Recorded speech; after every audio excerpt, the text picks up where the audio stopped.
Alright, what's going on today, guys? In this video, I'm going to be doing an owner's first impression of a 2019 Hyundai Elantra GT line. If you guys haven't seen the last video where I did the reveal on my new car for the channel, go check that out. That'll be up in the corner. But anyways, yes, we're going to be doing a owner's first impression. I've had this car for about 10 days now, so I feel like there are some things that I've noticed that I really do like, some things I don't really like, and some things just to note about the driving dynamics and stuff like that. So without further ado, let's go ahead and take a look at my first impressions on the GT line. Now I think first of all, I'm going to start with the things I do not like about this car, and that's just because I think they're easier to mention, easier to go over, because some of them are on the exterior of the vehicle, including the hatch and stuff like that. So let's go over the things I don't really like about the GT line. First of all, the first one is these Hankook all-season tires. I know the manual version of the GT line come with the Pilot Sport 4s, and those are such superior tires. It's not even worth mentioning how much better those tires are compared to these all-season Hankooks. But yeah, these are not very good. I feel like they are pretty noisy overall. The grip isn't terrible, but again, they're pretty noisy, and I just definitely think there's a lot better tire out there for the money. Now the second thing I don't really like is the proximity key entry on this car. If you guys have owned a prior gen Elantra GT, or even maybe some of the other Hyundai Kia products from the last generation, you'll know that the proximity key works very quickly. That is not the case on this car, where there is a slight delay after pressing the button before you can actually pull the handle and open the door. So let's go ahead and lock the vehicle. As you can see, seems to lock without an issue. Then you go to unlock it, and that's what I'm talking about. You push the button and you go to immediately pull the handle, and it does not immediately open. It's that split-second delay, which I do not like about this car. It was not like that on the previous generation Elantra GT. So I don't know if there's a different sort of communication between the car and the key fob, where it's like authenticating, doing like a two-way communication or something like that. But I just don't like the delay that there is in the proximity key entry system. Now the next thing I don't like about this car comes to the hatch space. Now I know right now I have quite a bit of stuff in it, so please disregard that. But this car, because it does not have the subwoofer, has the dual level floors in it. So here's the level right here, that's the raised position. It's currently in its lowest position. But as you can see, it is very deep down here for the lower position. And when you have the seats folded down,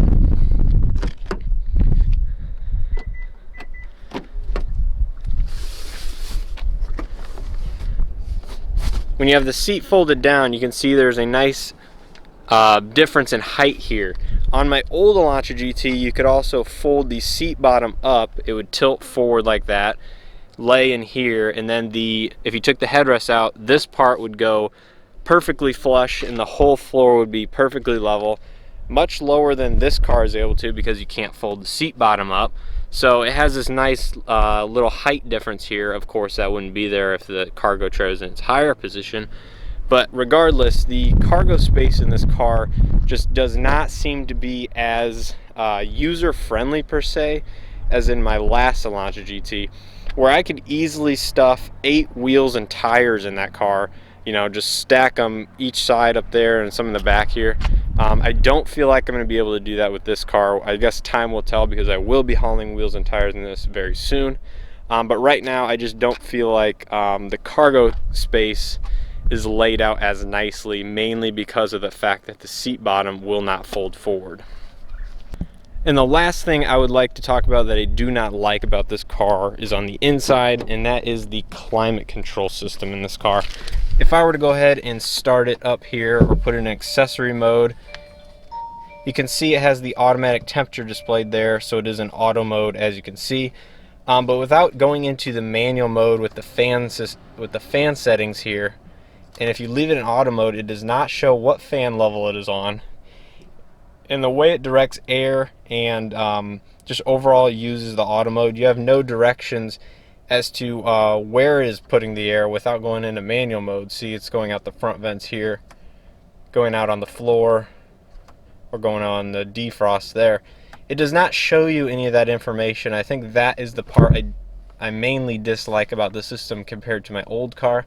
where even in auto mode, it would show where the airflow was going and at what speed it was running at. So now that we've discussed the dislikes about this car, let's go ahead and discuss the things I like about it. So again, starting on the outside with the things that I like, the first thing I'd like to point out is the design. I love the design of the N-Line in particular. And another thing I'd like to mention that I do like is the fact that I went with the N-Line versus the GT Sport. Now, as you guys know, I was considering the GT Sport for my next car, mainly because it's really the same car underneath with some minor suspension tweaks and some minor body panel differences and appearance differences. But honestly, the N-Line is definitely the better one to go with, in my opinion, just for the exterior appearance in itself. Yes, it's not as quite of a sleeper as the GT Sport, but in all aspects, it's just honestly the better one, in my opinion. Gives you the N parts from the i30N overseas. Well, for the most part, the back end's a little bit different, but the front end is definitely the i30N bumper.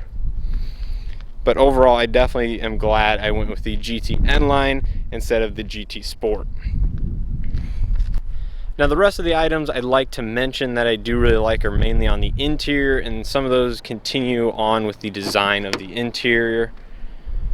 Of course, the GT N-Line and the GT Sport share many of the same interior bits, including these seats, minus the N embroiderment there and some of these trim pieces here. But the N steering wheel is specific to the N-Line, and that is another thing I really like about this car. The paddle shifters are much larger on the N steering wheel. As you can see, as the N logo's there, as well as on the shifter. But overall, this steering wheel is just phenomenal. It's nice and beefy. It has good grip.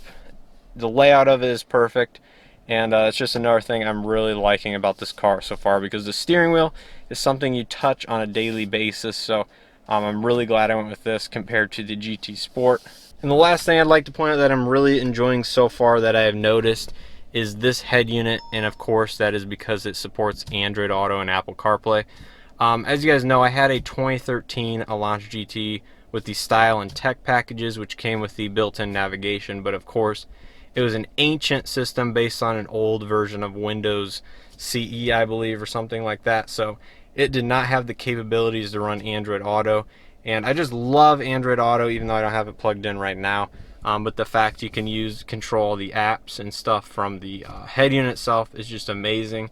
And it's something I knew I would really like in my next car, but I never thought I'd like it as much as I did. So that's another reason I went without the tech package on this car, was because I knew it had the Android Auto, and I could supplement the built-in navigation for the Google Maps via the Android Auto. So now we've gone over the things that I like and I dislike about this car. There's one more thing I need to talk about before we go on a drive and talk about the major difference that I love about this car, and that is the fact that this car here, I think, is one of the last Hyundai Kia products that doesn't come standard with any safety sense features at all. I know the Hyundai Accent in its lower trims does not come with any safety sense features also, but even the GT Sport came with blind spot monitoring and rear cross traffic alert as standard. This car does not, because I believe of something in the rear end of this car that's a little different. But yeah, that's just something I'd like to note, is the fact that this car in the base GT N-Line with the DCT or the manual transmission comes with 0 safety sense features. So with all that being said, let's go ahead and take this car for a spin, talk about the driving dynamics a little more, some of the things I love about it, some of the things I don't like about it, and yeah, just discuss the overall driving dynamics. All right, so let's go ahead and take this car for a spin and discuss some of the driving dynamics.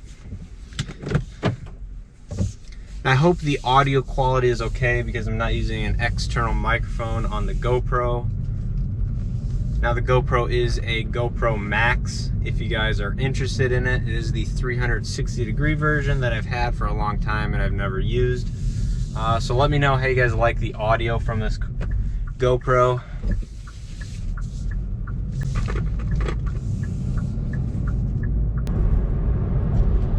Alright, so now to discuss the driving dynamics in the GT N-Line over my last week and a half or so with this car.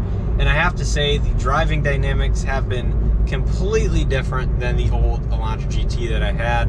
As you guys know, this has the 1.6 liter turbo with 201 horsepower, 195 pound-feet of torque. And the N-Line has some suspension differences with spring rates, sway bars, and some engine and transmission mounts compared to the GT Sport of last year. So yeah, I have been really enjoying the overall drive of the GT N-Line. The only thing I have noticed in particular is with the DCT transmission, and that definitely takes some time to getting used to.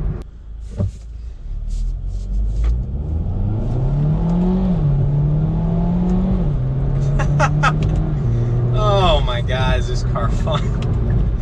Oh, you're just getting used to the additional power of this car and the turbocharged characteristics.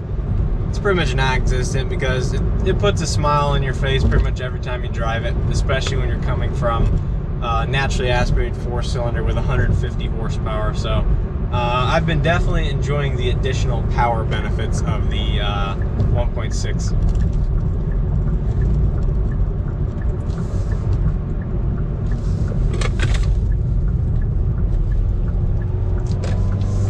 Along with the power is the handling characteristics of the new chassis, and the handling on this car is very nimble, to say the least. The independent rear suspension is great, nothing to hate about there. The overall driving dynamics, amazing. It's just, this car puts a smile on your face every single time you drive it. Taking off ramps and stuff like that. I mean, even with the all-season tires, I can't wait to get summer tires on this thing because, oh man, this thing is going to be a hoot to daily drive. I mean, it's just impressive. So yeah, as far as things I like about the GT N-Line, engine's great, love the extra power. The handling and chassis dynamics in this car, just great. The suspension is almost as stiff and definitely has characteristics of coilovers if you're coming from something that is definitely softly sprung. So that is just something to note, that this car definitely, when I got in it, reminded me of the Megan Racing coilovers I had in my car in their softer, damper settings. But overall, the chassis dynamics are just tuned phenomenally. The only thing I have maybe some minor complaints about, and I'm still getting used to, is the DCT transmission. And I knew going into this purchase that the DCT might not be necessarily problematic, but it might be something that I need to get used to over time.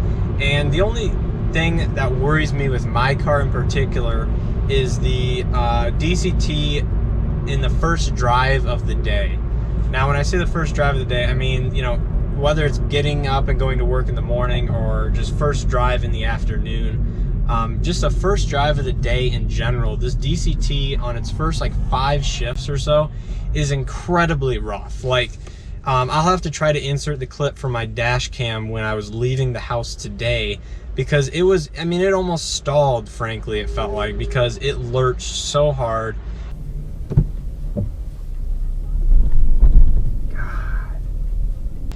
It just didn't feel natural at all, and it just, something about the first shifts of the day are just increasingly or incredibly rough compared to, say, driving it after it's got some temperature in it. And after the DCT warms up, like now, I've been driving for about 10 minutes or so, it's really good. I mean, there's nothing really to complain about. The ability to control manual shifts without even having to go into manual mode on the transmission is nice. You can just select up or down on the steering wheel paddles and it will go into manual mode for a short amount of time. I love that aspect because it'll revert back to regular drive mode after about 20-30 seconds or so of not using the paddle shifters. But overall, I love the DCT. It's just something about those first shifts of the day. So yeah, with that being said, I think I'm going to close the video out here of my first impressions of the Elantra GT N-Line. I hope you guys enjoyed this video. If you did, please hit that like button. It really helps me out. Also, stay safe during this unknown time of this virus going around. It's definitely crazy to see the impact that's had on the economy and also just everybody's lives. So stay safe, stay healthy out there. Let me know what you guys want to see as far as video wise on this car, and I'll do my best to make it happen. But with all that being said, I'll see you guys in the next video.